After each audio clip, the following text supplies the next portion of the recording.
अब सवाल मुझे इसी बात पर पूछना है, क्योंकि अभिषेक झा भी चाह रहे थे कि जरा बड़े मुद्दे पर चर्चा होनी चाहिए। सवाल यहां पर यह आता है, मुझे याद है 2017 में जब जीएसटी इंप्लीमेंट किया गया था, सिद्धार्थ जरा भी उस वक्त थे, उनको भी याद होगा कि जब जीएसटी इंप्लीमेंट किया गया था तो सबसे बड़ा सवाल यही पूछा गया था कि इतनी 6-6 स्लैब्स क्यों रखी गई है। तब मामला यह कहा जा रहा था कि हवाई चप्पल पर और गाड़ी पर एक जैसा जीएसटी टैक्स नहीं लगाया जा सकता, और आज की स्थिति में अचानक दो यहां पर स्लैब्स बना दी गई। 4 स्लैब्स है, लेकिन दो अगर हम देखें तो 5% और 18% का स्लैब यहां पर रखा गया है। तो यह बदलाव अचानक थिंकिंग में कहां से हो गया? आज की स्थिति में भी हम देख रहे हैं कि हवाई चप्पल और गाड़ी पर एक जैसा टैक्स अब लगना शुरू हो चुका है। देखिए, ये मुद्दा तो तब भी उठा था इस बात को, आपको याद होगा साहिल, ये कंपैरिजन साहिल शायद जो टैक्सेशन की फिलॉसफी है उससे कोई रिलेटेड नहीं है, क्योंकि आपको प्रोडक्ट के बेस प्राइस को देखना पड़ेगा। 10 लाख की चीज और 10,000 चीज में परसेंटेज सेम हो सकती है, बट इंपैक्ट डिफरेंट है। तो उस तकनीकी बात से हम दूर हटें। आपने जो बड़ा मुद्दा उठाया है कि क्या बड़ा बदलाव है, और एक जानकारी सब दर्शकों के लिए आपके माध्यम से साहिल, एक्चुअली 5 दरें नहीं थी। अगर आप पूरा देखें तो लगभग 45 अलग अलग रेट्स हमारे जीएसटी में थी। अब वो घटकर काफी हद तक सिमट जाएंगी। 3 बड़ी रेट्स हैं, 5, 18, 40। और एक जानकारी आपके माध्यम से सारे दर्शकों को, 40% के अंदर जो सिन गुड्स 5, 18, 40 होगा ना? हाँ, तो नहीं, क्योंकि ये बीडी से जुड़ी हुई बात है। मैं बस ये एक बात जोड़ना चाहता हूं। हाँ। जो 40% के बास्केट में सिन गुड्स हैं, ऑटोमोबाइल्स, गाड़ियों की चर्चा नहीं की जा रही है, सिन गुड्स में तंबाकू, सिगरेट, सिगार जुड़े हुए हैं। एक जानकारी बहुत इंपॉर्टेंट है, ये 40% नहीं रहने वाला है साहिल। ये 40% 50, 54, 52, 53% होने वाला है। जो पहले टैक्स लगता था, सेस, टोटल टैक्स इंसिडेंस, ये वहां आने वाला है। वित्त मंत्रालय ने घोषणा के बाद ये क्लैरिटी पिछले 24 घंटे में दी है। नोटिफिकेशन का इंतजार करिए। इसलिए सिगरेट पे और ज्यादा टैक्स का टोटल इंसिडेंस होने वाला है। अब बीड़ी की बात, बीड़ी ही केवल नहीं है। हम क्यों बीड़ी पे इस बात को सीमित कर रहे हैं? आप ये देख रहे हैं कि मिठाई और जो शुगरी ड्रिंक है, पावर ड्रिंक है, आजकल एक बहुत प्रचलन चला हुआ है, बहुत वो शुगरी ड्रिंक्स को सरकार ने पब्लिक हेल्थ और इकोनॉमिक गुड को बैलेंस करने का प्रयास किया है। बीड़ी क्षेत्र को, हमारी रूरल और जो ट्राइबल आदिवासी क्षेत्र है, उस इकोनॉमी का बीड़ी एक बहुत बड़ा पार्ट है। अब अगर उस पार्ट को संभालने का प्रयास किया जा रहा है तो यह कहना सरासर गलत होगा कि आप बीड़ी को क्यों प्रमोट कर रहे हैं। तब आप लाखों लोगों का, फिर जो 50 लाख लोगों की जीवनी पे प्रहार करेंगे। और सवाल यह भी पूछा गया, सिद्धार्थ, यह सवाल पूछा गया कि जब 28% लगाया गया था 2017 में, तब भी ये सवाल उठा, इसलिए मैंने जिक्र किया। स्वदेशी जागरण मंच, मैं कह रहा हूं, स्वदेशी जागरण मंच ने सवाल उठाया था, नहीं, ये क्यों 28% में डाला? साहिल, ये तब भी गलत था, और तभी मैंने 45 कैटेगरीज का उल्लेख किया। 8 साल से लगातार कई विषय उठाए जा रहे हैं। इंश्योरेंस पे क्यों था? तो ये इस जीएसटी में जो पहला आर्किटेक्चर था, उस टाइम राज्यों और हेल्थ इंश्योरेंस को लेकर भी कई सालों से मांग हो रही थी कि हटा दीजिएगा जीएसटी। 2017 में पॉलिटिकल कॉम्प्रोमाइज के द्वारा जैसे कैसे जीएसटी लाया गया, और उससे पहले कई साल चर्चा हुई, नहीं हो पाया। आज 2025 में उसमें बहुत बड़ा सुधार हुआ है। क्या और सुधार की आवश्यकता है? जीएसटी का रैशनल, सिद्धार्थ, तो यही रहा है ना हमेशा कि एक ही टैक्स दर रहेगा, जिसके वजह से कंप्लायंसेस के इश्यूज ना बने। जो एमएसएमई सेक्टर के जो कारोबारी है उनको कंप्लायंस के इश्यूज ना बने, लेकिन इतनी स्लैब्स बना के रखी थी तब नहीं। साहिल, एक बस 30 सेकंड की बात जोड़ूंगा। साहिल, इनडायरेक्ट टैक्सेस रिग्रेसिव टैक्स हैं। इनडायरेक्ट टैक्सेस विश्व भर में गरीब आदमी के साथ अन्याय है। मर्सिडीज से उतरने वाला व्यक्ति भी बिस्कुट पैकेट पे वही जीएसटी दे रहा है जो एक गरीब मजदूर दुकान से बिस्कुट का पैकेट खरीद रहा है। इसीलिए इनकम टैक्स पे टैक्स आपकी आमदनी के अनुसार लगता है। जीएसटी का टैक्स सबके लिए कम होना चाहिए, क्योंकि भारत जैसी अर्थव्यवस्था में अधिकांश लोग एक ऐसे मध्यम वर्गीय या कमजोर स्थिति में हैं, उनको इनडायरेक्ट टैक्सेस का प्रभाव कम लगना चाहिए। एग्जैक्टली यही मांग तो की जा रही थी कि अलग अलग स्लैब्स में डाल के लोगों का भी नुकसान इसमें हो सकता है। एग्जैक्टली यही मांग तो की जा रही थी कि कोई एक रैशनल उसमें होना चाहिए। 8 राज्य जिनमें ऑपोजिशन राज्य हैं, यह भी जानकारी बता देते हैं कि उन 8 राज्यों में से 6 राज्यों ने जीएसटी काउंसिल की मीटिंग में आखिर तक टैक्स रेट्स को कम करने का विरोध किया।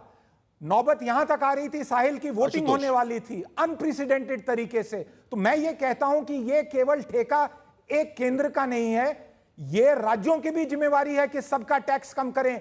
राज्य हमारे राज्यों का भी ठेका है, नहीं जीएसटी राज्यों का भी इसमें बड़ा हक होना चाहिए, क्योंकि जीएसटी काउंसिल में राज्यों के प्रतिनिधि भी वहां पर जाकर बैठते हैं। लेकिन आशुतोष, सवाल यह भी उठता है, 7.8% का विकास दर, 2% का महंगाई दर, 12 लाख की आयकर छूट इससे पहले ही सरकार दे चुकी है, कॉर्पोरेट टैक्स में भी रियायत इससे पहले ही सरकार दे चुकी है। अब जाकर जीएसटी के दरों में रियायत देने की कोशिश सरकार की तरफ से हुई है, उसकी घोषणा भी की गई है। इसका मतलब क्या निकाला जाए आज की स्थिति में? कोई उसको चुनाव से जोड़कर भी देखा जाता है, कोई उसको इकोनॉमी से जोड़कर भी देख रहा है। आप किस तरीके से?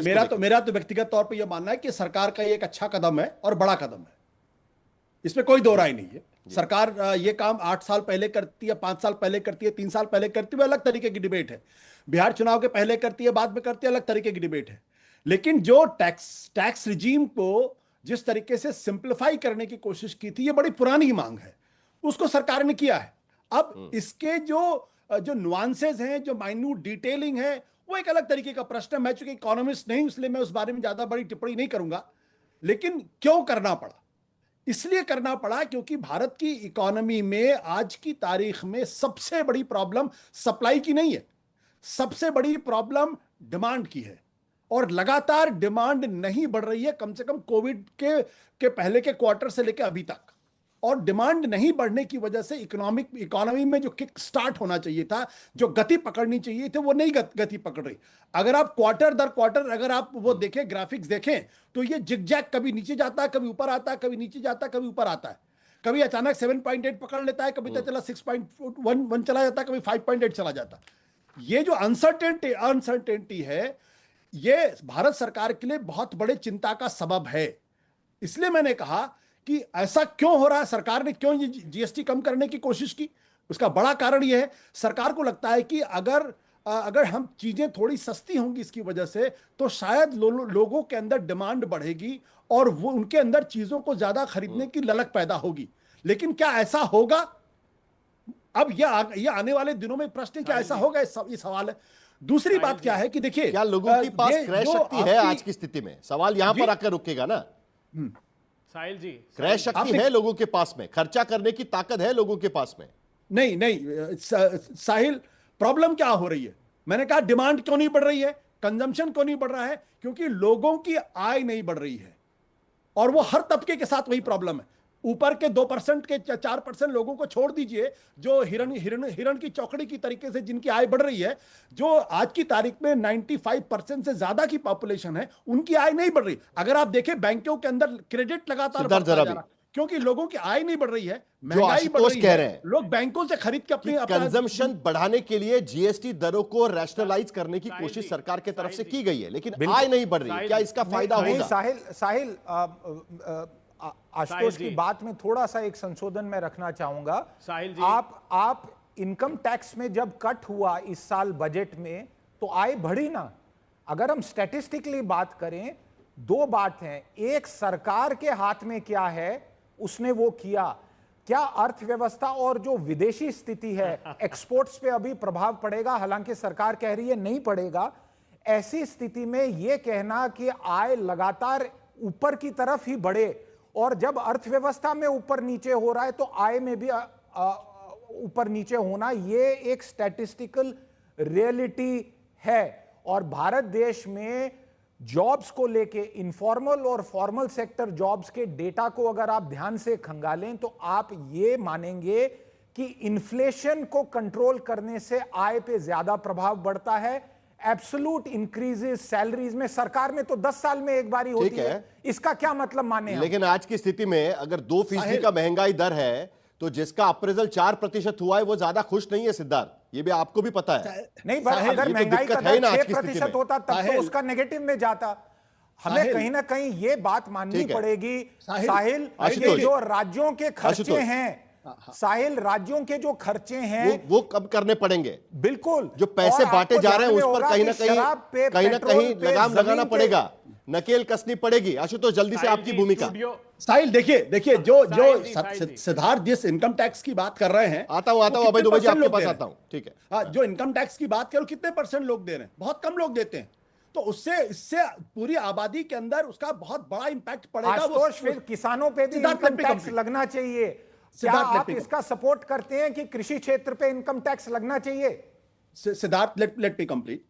मैं तो उससे ज्यादा रेडिकल बात कहता हूं। मैं तो कहता हूं जो सरकार जो 3 फॉर्म लॉज लेकर आई थी वो सही था, क्योंकि हमारी जो एग्रीकल्चर इकोनॉमी है उसको आप इंडस्ट्री से नहीं इंटीग्रेट कर रहे हैं, और जब तक हमारी इंडस्ट्री एग्रीकल्चर से इंटीग्रेट नहीं होगी तब तक आप आगे नहीं बढ़ पाएंगे। आपने जो अच्छी बात बात कही महत्वपूर्ण है वो हमें समझनी चाहिए, वो ये है कि हमारी इकोनॉमी के अंदर डिमांड क्यों नहीं क्रिएट हो रही है। और अभी अगर एक डेटा दे देता हूं, जो टाटा फर्म्स हैं वो अमूमन 10 से 11% तक वो इंक्रीमेंट देते थे, लेकिन इस बार वो 4 से 5% उन्होंने इंक्रीमेंट दिया है। इसका क्या मतलब है? इसका मतलब यह है कि कंपनीज भी, फॉर्मल सेक्टर में आमदनी नहीं बढ़ रही है। इस बात को लेकर भी कई बार चर्चा हो चुकी है। मेरे पास आखिरी 1 मिनट बचा है। अभय दुबे जी 30 सेकंड आपके पास, और उसके बाद अजय आलोक बात करेंगे जल्दी से। साहिल जी, मिंट स्ट्रीट मेमो आरबीआई की रिपोर्ट पढ़िए। 2 शॉक हमारी इकोनॉमी को लगे जबरदस्त, एक नोटबंदी, एक गलत तरीके से जीएसटी का इंप्लीमेंटेशन। अभी सिद्धार्थ जी कह रहे थे 2 राज्यों ने विरोध किया था जब कांग्रेस पार्टी लेकर आना चाहती थी 2006 में, एक गुजरात, तत्कालीन मुख्यमंत्री नरेंद्र मोदी जी, एक मध्य प्रदेश, 2 ही प्रांत थे। एमएसएमई को स्पॉइल कर दिया इन लोगों ने। 8 साल में लगातार एमएसएमई बंद हुए। हम कह रहे थे कि डिमांड नहीं है बाजार में, और दूसरा चीन से बेतहाशा इंपोर्ट, 8 से 9 लाख करोड़ रुपए का इंपोर्ट चीन से बढ़ा दिया मोदी जी ने। तो जो 90% वर्कफोर्स जिस क्षेत्र में काम करता है उसका इरिपेरेबल लॉस है। आज आप डिमांड क्रिएट करने की बात कर रहे हैं, वो एमएसएमई को कैसे पुनः जिंदा करेंगे? जो डिमांड क्रिएट करने की कोशिश हो रही है, क्या कंजम्पशन बढ़ेगा? क्या इसका फायदा बीड़ी मजदूरों तक भी पहुंच पाएगा? आम जनता तक इसका फायदा पहुंच पाएगा? क्योंकि अभी तो लंबी लड़ाई शुरू हुई है। अजय आलोक जी, मैं बस आपका ये सवाल जनता पे छोड़ता हूं कि 1.8 ट्रिलियन डॉलर की इकोनॉमी को हमने इनहेरिट किया था 2014 में। आज हम 4.4 ट्रिलियन डॉलर्स की इकोनॉमी बन चुके। ये बिना डिमांड क्रिएट हुए वो हो गया है ना। जितने यहाँ पे लोग ज्ञान दे रहे हैं, जरा बताएं मुझे, बिना डिमांड क्रिएट ही 1.8 से 4.4 ट्रिलियन डॉलर हम पहुंच गए, और हम आगे बढ़ते बढ़ते तीसरी आर्थिक व्यवस्था बन जाएंगे बिना डिमांड क्रिएट किए हुए। शाबाश, बहुत अच्छा इकोनॉमिक्स का ज्ञान है, मुझे था ही नहीं।